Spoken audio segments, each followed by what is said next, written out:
Random একই জায়গায় বল করে যাচ্ছেন এই অফ স্পিনার।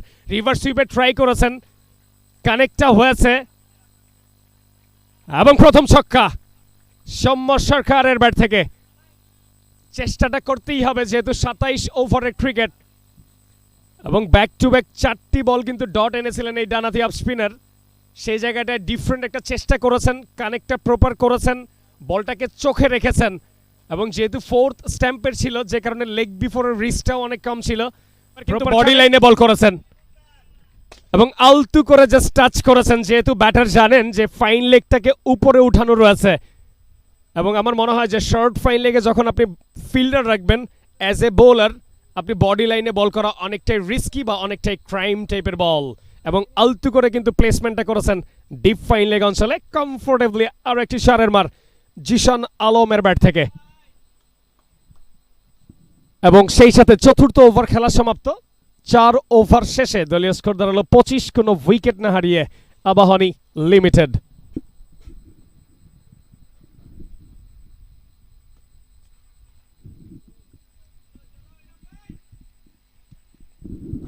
ক্রিকেট গৌরবময় তবে অনিশ্চয়তার একটা খেলা, কারণ আপনি ইন্টারন্যাশনাল ক্রিকেটে বা বিভিন্ন বড় বড় ফ্র্যাঞ্চাইজি টুর্নামেন্টগুলিতে আমরা দেখতে পাই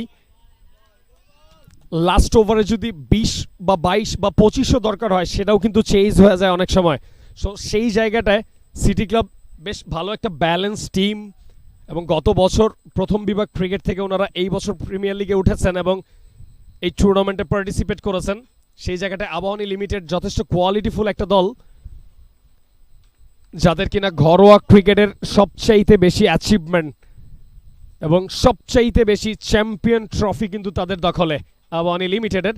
সেই জায়গাটায় আমার মনে হয় সিটি ক্লাব ছাড় দিয়ে কথা বলবেন না, কারণ বড় টিমকে হারানোর আসলে মজাটাই আলাদা বা চ্যালেঞ্জটাই আলাদা। সেই জায়গাটায় সেরা চেষ্টা করবেন হয়তো সিটি ক্লাবের ক্রিকেটাররা। চমৎকার bowling Enamul, back to back 3টি বল প্রপার জায়গায় বল করেছেন এবং বেশ টাইটলি ব্যাটিং করাতে বাধ্য করেছেন এনামুল। পঞ্চম ওভার ক্রিকেট চলছে।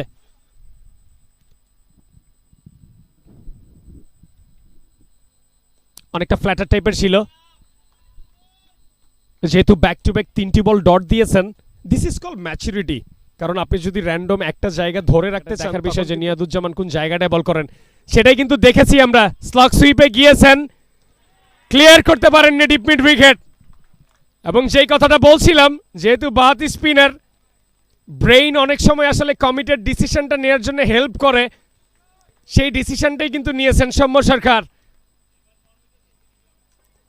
প্রথম বলটা করেছেন বক্সে করেছেন, প্রথম বলটাতেই স্লগ সুইপে গিয়েছেন। আমার মনে হয় আরেকটু সময় নিতে পারতেন নিয়াদকে অ্যাটলিস্ট একটা ওভার জাজ করতে। For more updates, subscribe to our YouTube channel and click on the bell icon. Follow us on Facebook and Instagram. Download T-Sports app to enjoy exciting games and highlights. Visit tsports.com.